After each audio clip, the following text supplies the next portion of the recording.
Երկրորդ ընթերցմամբ զինվորական ծառայությունը 1.5 տարի դարձնելու օրենքը եթե անցավ, վավերացվեց, նախագահան ստորագրել։ Հայաստանում օրենսդրական դաշտում կան բազմաթիվ օրենքներ, որտեղ պարտադիր զինվորական ծառայության ժամկետ սահմանվում է 24 ամիսը։ Որպես արդարադատության փոխնախարար, ո՞նց է այդ կազուսը լուծվելու։ Իսկ երկրում գործելու են երկու տարբեր մակարդակի պարտադիր զինվորական ծառայության մասին օրենքներ։ Այս մի օրենքով պարտադիր զինծառայություն լինելու է 1.5 տարի, բայց օրինակ այդ քրեական հետապնդման տակ եղածները, որոնք կարող են գալ ներկայանալ ծառայություն անցնել, այդ օրենքում օրինակ 24 ամիս է։ Եթե փոփոխություն է օրենսդրական, ուրեմն փաթեթով պետք է ներկայացվի։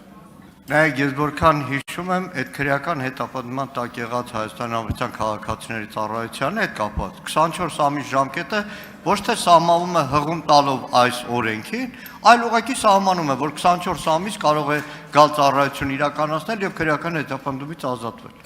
Ու